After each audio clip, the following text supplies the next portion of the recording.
이 아침 주시는 말씀은 구약성경 에스겔 28장 20절에서 26절까지 말씀입니다. 구약성경 1194면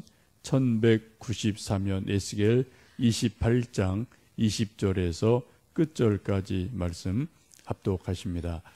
여호와의 말씀이 또 내게 임하여 이르시되 인자야 너는 얼굴을 시돈으로 향하고 그에게 예언하라. 너는 이르기를 주 여호와께서 이같이 말씀하시되 시돈아 내가 너를 대적하나니 내 가운데에서 내 영광이 나타나리라 하셨다 하라. 내가 그 가운데에서 심판을 행하여 내 거룩함을 나타날 때에 무리가 나를 여호와인 줄을 알지라.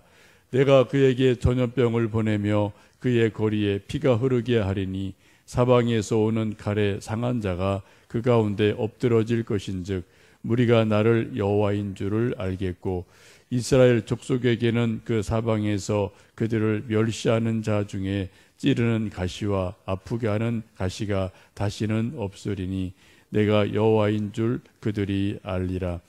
주 여호와께서 이같이 말씀하셨느니라. 내가 여러 민족 가운데 흩어져 있는 이스라엘 족속을 모으고 그들로 말미암아 여러 나라의 눈앞에서 내 거룩함을 나타날 때에 그들이 고국 땅 곧 내 종 야곱에게 준 땅에 거주할지라. 그들이 그 가운데에 평안히 살면서 집을 건축하며 포도원을 만들고 그들의 사방에서 멸시하던 모든 자를 내가 심판할 때에 그들이 평안히 살며 내가 그 하나님 여호와인 줄을 그들이 알리라. 아멘.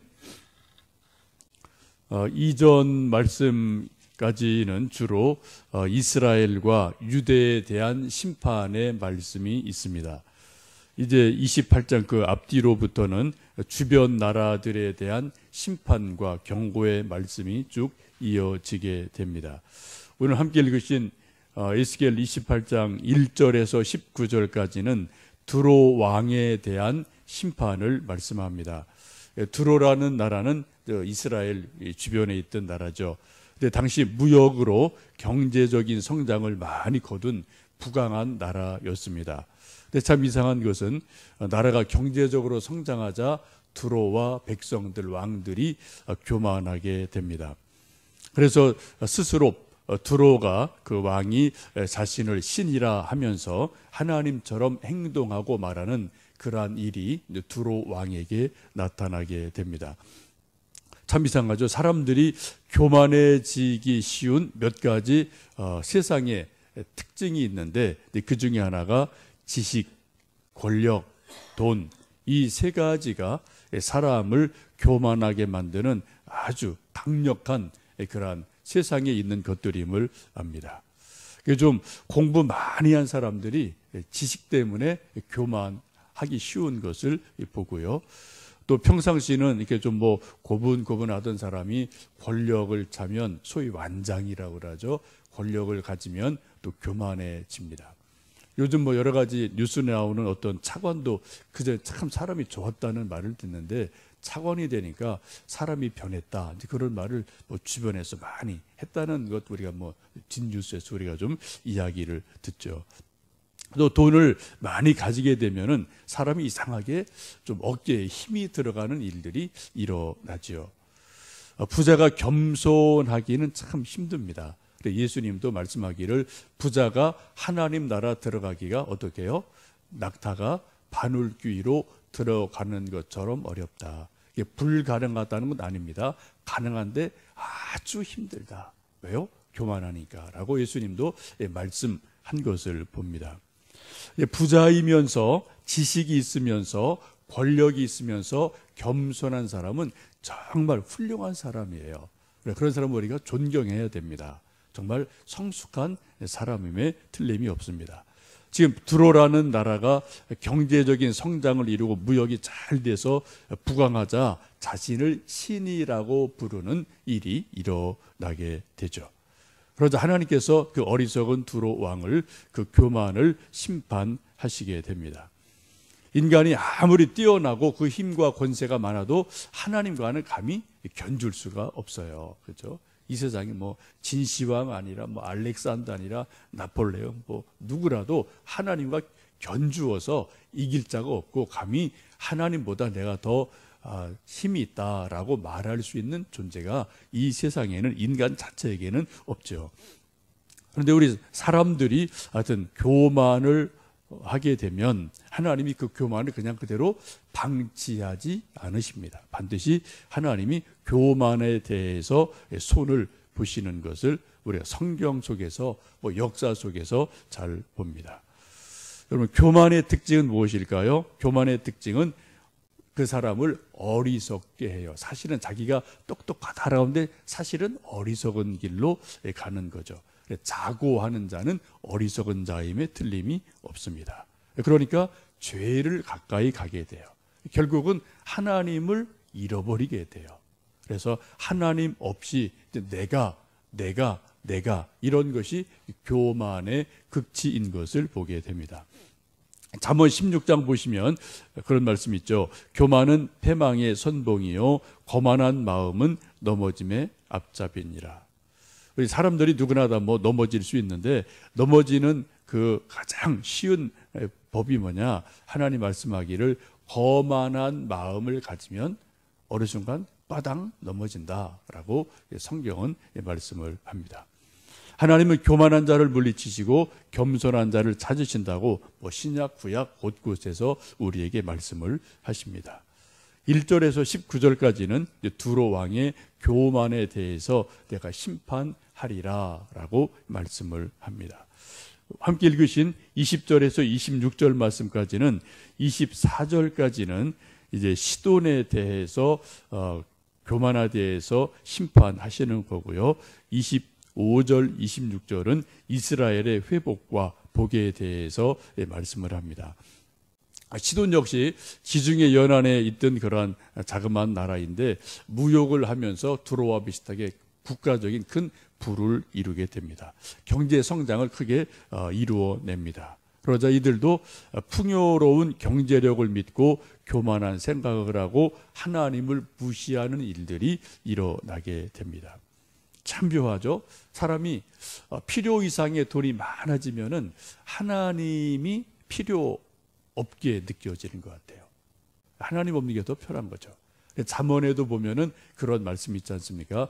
내가 죽기 전에 내게 두 가지를 허락해 주십시오. 그 중에 하나가 뭐예요? 하나, 거짓말하지 않게 해주세요. 또 하나는 내가 너무 많이 부하지 않게 해주세요. 또 너무 배고파서 도적질하지 않게 해주세요. 왜요? 배부르면은 내가 하나님이 없다 할까 합니다. 라고 잠언 말씀을 보시면 지나치게 부자가 되는 것을 스스로 경계하면서 부자 되면 내가 하나님 없다, 없는 게 더 좋아라고 말할까 두렵습니다. 라고 적당한 그런 경제력 주시기를 기도하는 지혜를 우리가 잠언 두 기도에서 볼 수가 있습니다. 오늘 이제 심판에 대해서 계속해서 말씀을 하고 계시는데 왜 우리가 사랑의 하나님이 왜 인생들을 혹은 국가를 한 민족을 왜 심판을 왜 하실까요? 그것이 좀 궁금하죠. 하나님 분명히 사랑의 하나님인데 왜 전쟁을, 병을, 고난을, 심판을 왜 이 연약한 인생들에게 주셔서 고통을 주시나? 왜 눈물을 흘리게 하시나? 왜 죽게 하시나? 왜 아프게 하시나? 그래서 우리가 늘 어떤 심판을 당할 때 개인이든 뭐 국가든 이런 것을 우리가 고민을 하게 되죠. 분명한 것은 우리가 하나님이 우리 교만을 심판하지 않으시면 사람이 어떻게 더 망가지거든요. 그래서 덜 망가질 때 하나님께서 하나님의 때에 하나님의 방법으로 심판을 하시게 됩니다. 그래서 겸손케 하시고요. 하나님의 공의가 이루어지게 하시고요. 하나님이 계심을 알게 하시려고 때때로 심판을 주십니다. 오늘 함께 읽으신 에스겔 28장 20절에서 26절까지 뭐 다 귀한 말씀인데 저는 어제 저녁 이 말씀을 쭉 보시면서 제 눈에 특별히 눈에 뜨는 세 가지가 있었습니다. 여호와인 줄을 너희가 나를 여호와인 줄을 알리라 라는 말씀이 3번 반복이 돼요. 사람들에게 뭐예요? 하나님을 너희들이 알게 될 것이다. 어떻게 해요? 무슨 일 때문에, 이 일 때문에 이렇게 함으로 너 인생들이 내가 하나님인 것을, 하나님이 살아 계시다는 것을 알게 될 것이다 라고 3번 반복을 합니다. 하나님께서 우리 인생들에게 하나님이 살아 계심을 알려주시는 중요한 3가지가 오늘 본문에 나와 있습니다. 첫 번째 22절 말씀을 좀 읽어 보실까요? 22절입니다. 너는 이르기를 주 여호와께서 이같이 말씀하시되 시도나 내가 너를 대적하나니 내 가운데에서 내 영광이 나타나리라 하셨다 하라. 내가 그 가운데에서 심판을 행하여 내 거룩함을 나타날 때에 무리가 나를 여호와인 줄을 알지라. 참 묘하죠? 어떻게 심판을 행할 때 하나님의 거룩함이 나타난다고 그래요. 우리 생각에는 하나님이 심판하시고 진노하시면 아유 하나님 안 계시지, 하나님 계시면 왜 이렇게 힘들어, 왜 이렇게 고난이 와, 왜 전쟁이나 왜 병이나 왜 망해, 이런 생각을 우리가 할 수가 있어요. 일반적으로. 그렇죠? 우리 성경 그렇게 말씀하네요. 심판을 함으로 어떻게 해요? 하나님의 거룩하심이 드러난다. 그래서 우리가 하나님이 정말 계시는구나, 하나님 계신 것을 심판을 통해서 알게 된다라고 말씀을 하십니다. 여러분 이 말씀이 이해가 되십니까? 소위 접수가 되십니까 여러분? 참 우리가 이해하기 힘든 말씀이죠. 오늘 분명히 말씀하셨어요. 하나님이 심판을 하심으로 하나님의 거룩하심을 드러내고 사람들이 하나님이 계시긴 계시는구나, 이것을 알게 된다라고 말씀합니다. 여러분 우리가 가끔 간증 집회를 통해서 이분 저분 간증을 듣게 되는데, 간증하는 그분들의 내용이 대부분은 나름대로 공식이 있어요. 잘 나갈 때, 건강할 때, 막 하여튼 승승장구할 때는 하나님 없이 잘 나갔어요. 그러다 어느 날 갑자기 환란이 와요. 고난이 뚝 떨어지면서 여러 가지 고난에 처하게 됩니다. 병들고 재산 잃어버리고 감옥에 가고 정말 죽을 고생을 하게 된 일들을 경험을 자기 원치 않게 하는 일들이 일어나게 되죠. 그 고난 한가운데서 누구를 발견합니까? 하나님이 계시는구나, 하나님이 내 곁에 계시는구나, 하나님이 나를 부르시는구나. 역설적이게도 고난 한가운데서 하나님을 알고 하나님을 경험한 일들이 있고 다시 회개하고 믿음을 되찾고 다시 인생이 회복되었다. 이것이 대부분 간증하는 분들의 공식이지 않습니까? 물론 개인적인 스토리는 다 개인적인 것이 있습니다만 흐름은 똑같아요. 여러분 오늘 말씀 보시면은 어떻게 해요? 하나님이 심판을 행하심으로 하나님의 거룩함이 나타나고 그것 때문에 사람들이 하나님이 계시구나라고 알게 된다는 거죠. 저는 개인적으로 요즘 계속 저희들이 이제 가을부터 에레미야, 다니엘, 에스겔 계속 구약 예언서를 읽고 있는데, 저는 개인적으로 우리나라가 지금 당하는 고난, 정말 진짜 하나님 살아계시네, 저는 느껴져요. 또 성경 읽을 때마다. 이거 좀 조심스러운 말입니다. 근데 저는 개인적으로 정말 하나님 살아계시네 라는 게 저는 개인적으로 느껴지고 믿어진다니까요. 여러분은 어떻게 생각하세요?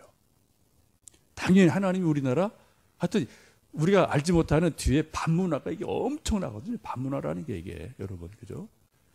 하나님이 우리에게 돈 주셨어요. 자유 주셨어요. 인터넷 주시고 핸드폰 다 주셨어요. 문화 주셨어요. 근데 그거 갖고 우리가 거의 대부분 젊은이들 뭐 합니까? 다 반문화예요. 쾌락 문화거든요, 이거. 이거 여러분 하나님 손 안 보시면 어떡하시겠습니까? 다 망가지는 걸요, 그대로.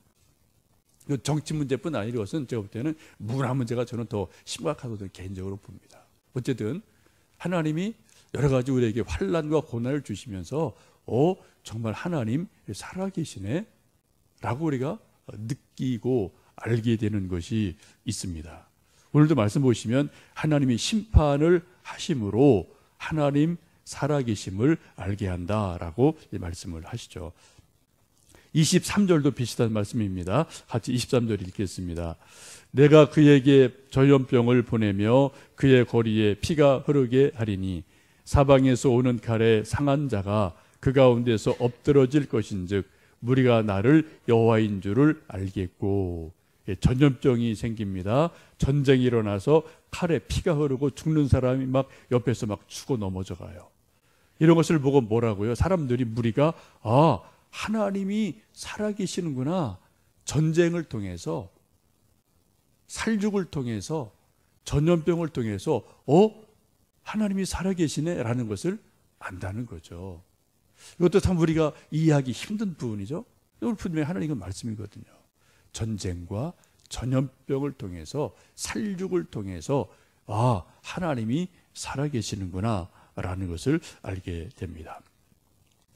구약 보시면은 하나님이 진노하시는 방법 크게 세 가지죠. 전쟁, 기근, 병, 전염병, 이 세 가지입니다. 요즘도 가끔 우리가 어떤 큰 지진이 나든지 어떤 심각한 자연재해가 있으면은 우리 생각에 하나님이 진노하셨나?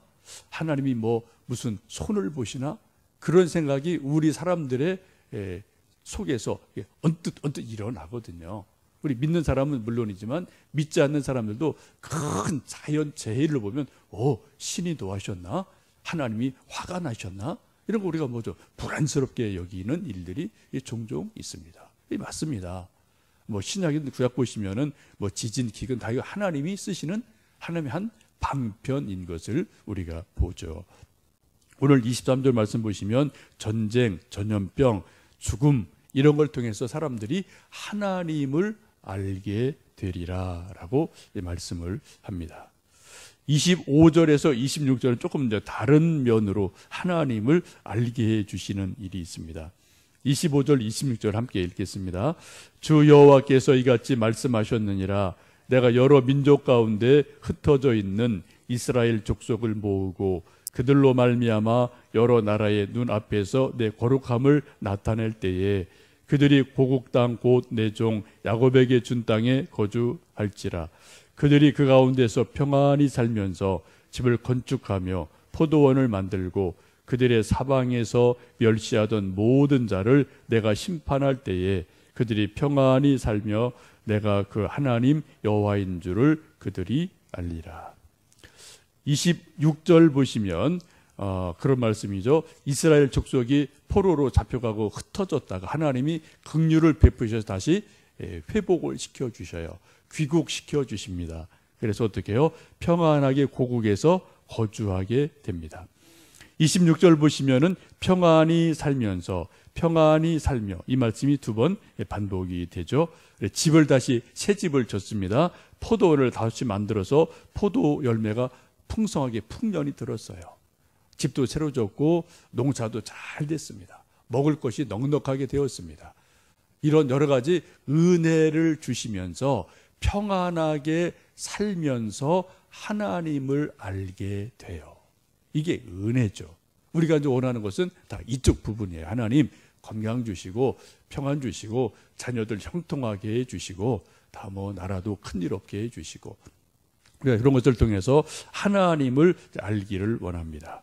오늘 말씀을 보시면 하나님을 알게 하시는 방법은 부정적인 징계가 두 가지가 나와요. 고난, 전쟁, 심판 이런 것을 통해서 사람들이 하나님이 계시긴 계시는구나 라는 것을 알게 되고요. 또 하나는 평안함을 통해서 풍성하게 하심을 통해서 하나님이 우리에게 복 주시는구나 라는 것을 알게 된다라고 말씀을 합니다. 하나는 부정의 방법, 맴매하시는 거죠. 또 하나는 긍정의 방법, 사랑해 주시고 용서해 주시고 막 은혜를 주심으로 정말 하나님 계시네 라고 우리가 알게 된다라고 말씀합니다. 하나님이 우리 인생들을 복 주시고 세워주시는 방법은 크게 두 가지죠. 하나는 율법을 통한 진노입니다. 또 하나는 복음을 통한 은혜, 사랑입니다. 이 두 가지를 마치 양손처럼 우리 인생들에게 때로 이렇게 때로 저렇게 우리에게 역사하셔서 우리 인생들로 하여금 하나님이 정말 살아계시네, 살아계시는구나 라는 것을 우리로 알게 하며 하나님을 경외하게 하는 그러한 삶을 살아가게 하십니다. 여러분, 범사에 이렇든 저렇든 범사에 감사하는 것이 우리의 믿음입니다. 예레미야 29장에 하나님의 속마음을 이렇게 말씀하죠. 여호와의 말씀이니라. 너희를 향한 나의 생각을 내가 아나니 평안이요 재앙이 아니니라. 너희에게 미래와 희망을 주는 것이니라 라고 말씀하시면서 잠깐 우리에게 진노하시지만 하나님의 본마음, 깊은 속마음은 우리를 사랑하시는 것이고 우리를 살리시는 것이고 우리에게 회복을 주시는 것이 하나님 아버지의 본래 마음이심을 우리가 알고요. 지금 나라의 여러 가지 어려움, 우리 개인의 이런저런 일들을 또 생각하시면서 하나님의 그 본래 마음, 속마음을 깊이 알고 하나님의 긍휼을 구하는 하루하루 되시면 좋겠습니다. 이제 오늘이 11월 마지막 날이고요. 내일이 12월 초 하루입니다. 여러분 늘 새벽기도 오셔서 감사한데 특별히 내일 또 12월 마지막 달 초하루인 것을 또 기억하시면서 또 이제 한 달을 또 시작하고 마지막 12월을 시작하시는 마음으로 함께 또 새벽에 오셔서 나라 위해서 또 우리 교회 위해서 자녀들 위해서 또 한 달 마무리 잘 할 수 있도록 또 내일 새벽에 오실 수 있으면 좋겠습니다. 함께 기도하겠습니다.